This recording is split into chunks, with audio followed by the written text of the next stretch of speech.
You fool! Warren is dead.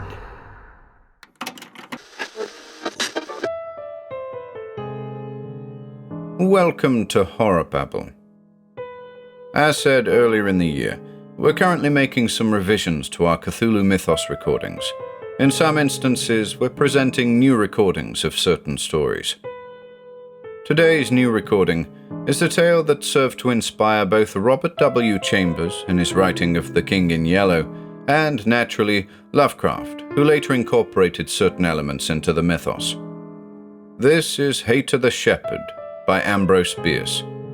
We hope you enjoy it.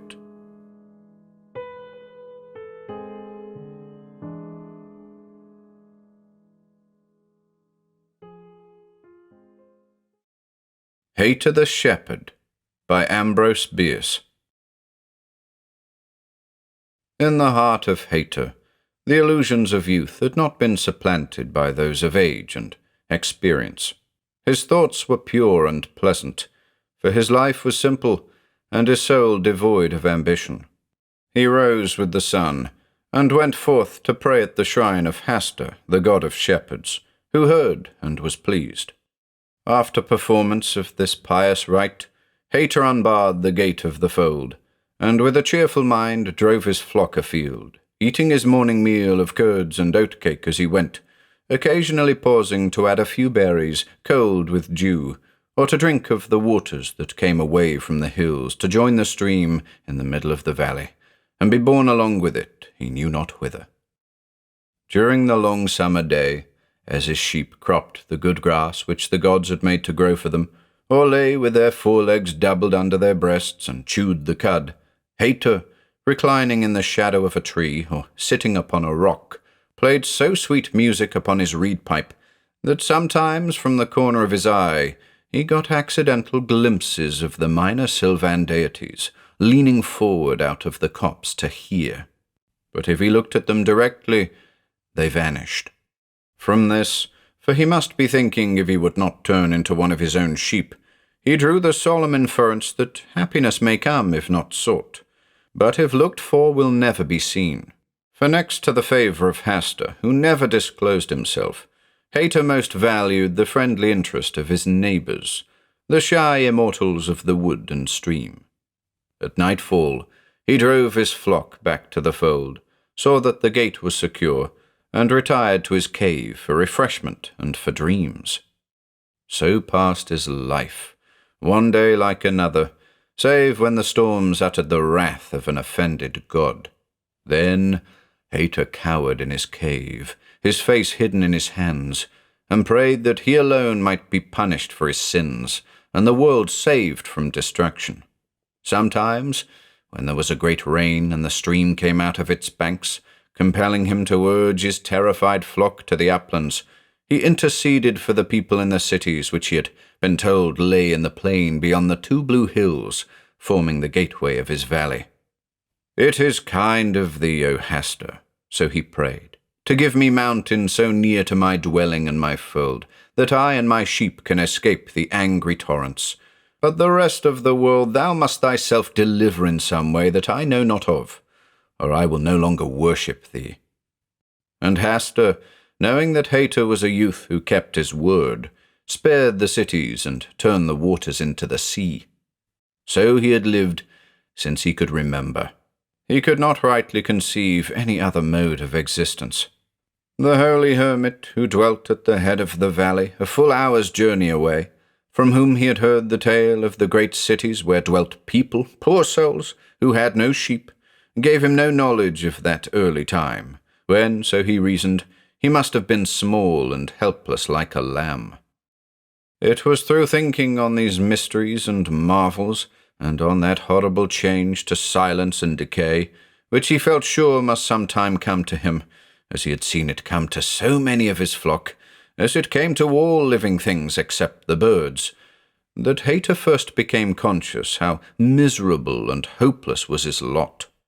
"It is necessary," he said, "that I know whence and how I came.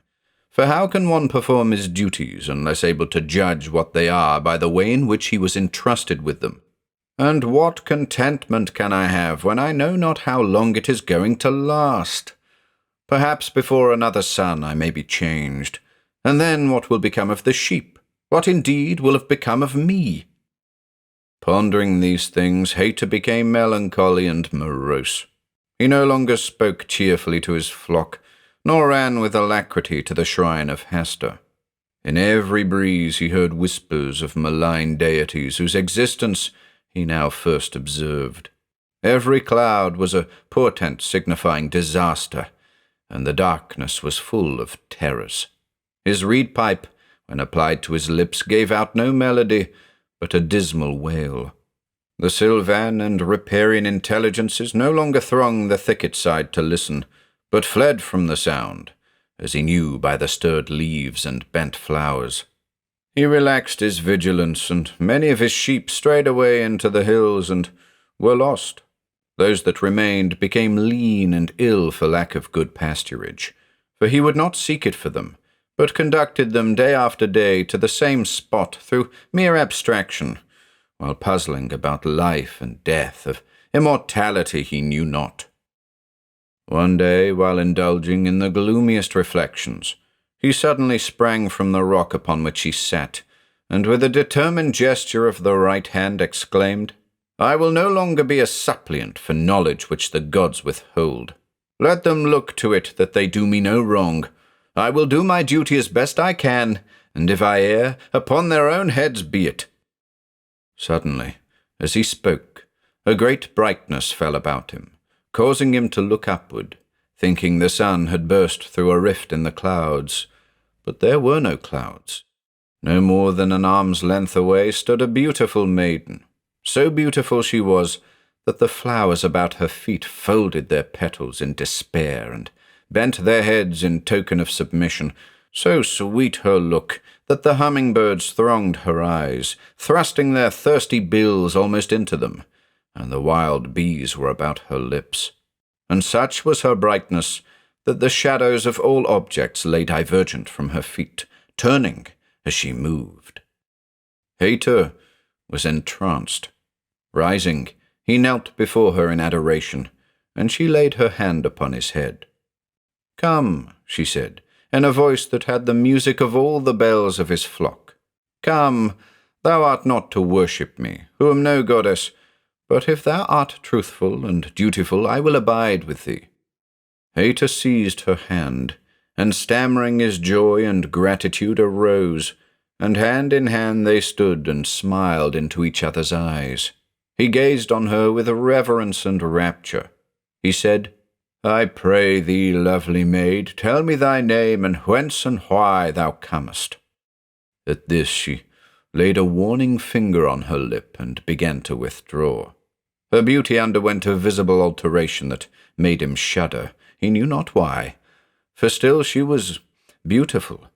The landscape was darkened by a giant shadow sweeping across the valley with the speed of a vulture. In the obscurity, the maiden's figure grew dim and indistinct, and her voice seemed to come from a distance, as she said, in a tone of sorrowful reproach, "Presumptuous and ungrateful youth, must I then so soon leave thee?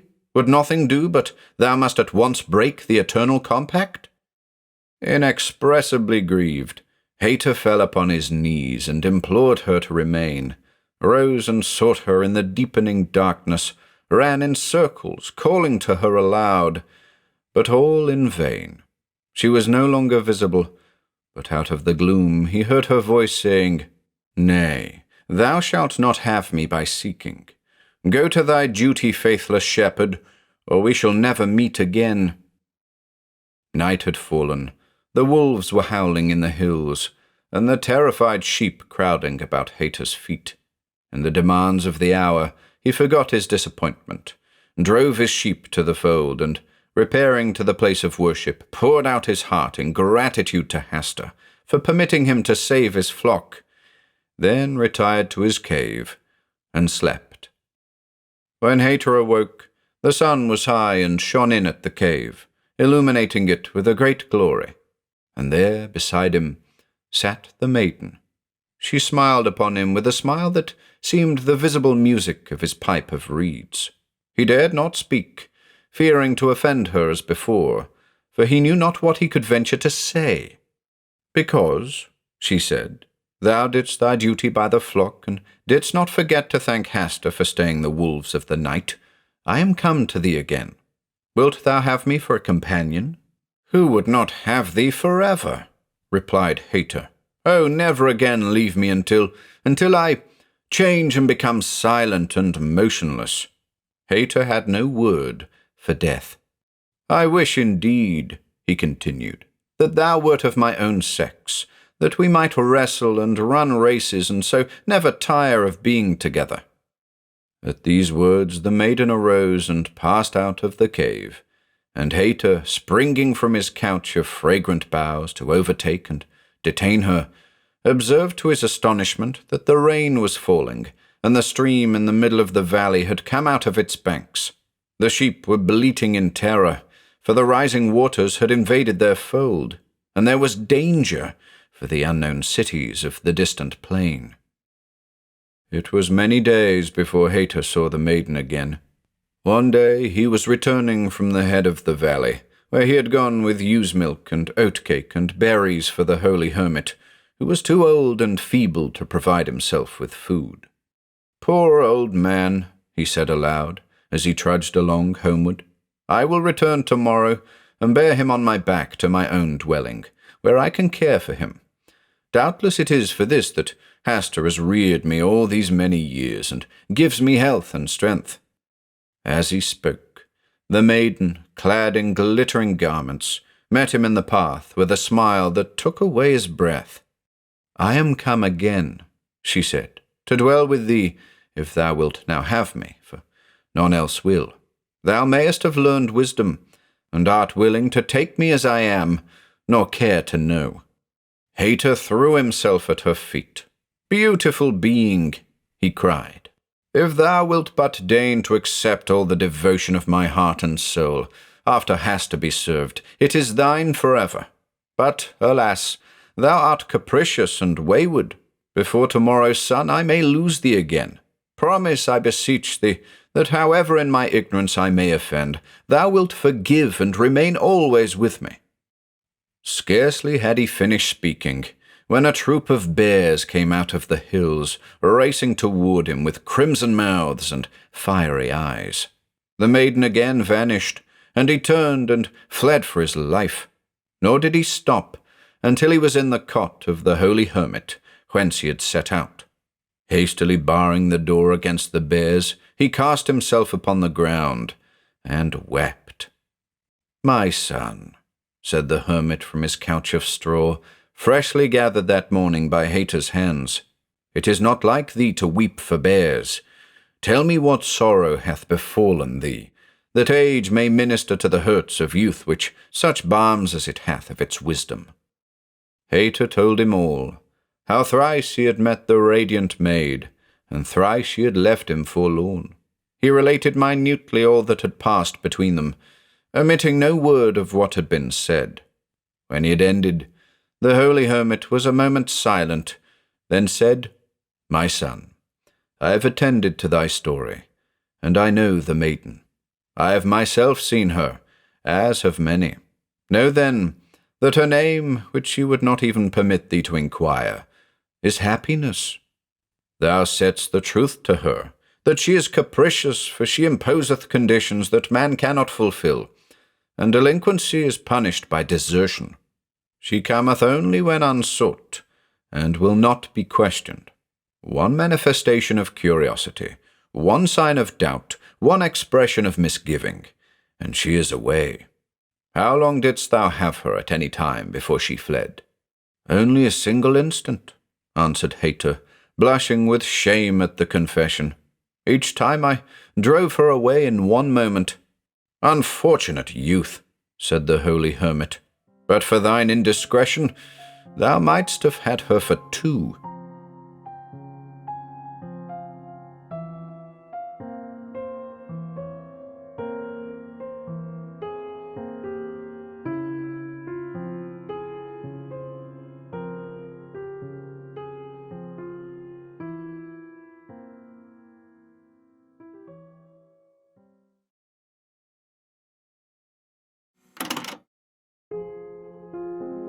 If you enjoyed listening today, be sure to subscribe to the channel by hitting the red subscribe button below. After doing so, click the bell icon next to the subscribe button to receive new content notifications. If you'd like to support our work and receive exclusive perks, consider becoming a channel member by clicking the join button below. To support us in other ways, see the video description for links to our Bandcamp and Patreon pages, our merch store over at Teespring, and further information relating to our releases on Audible, iTunes, and Spotify. And until next time,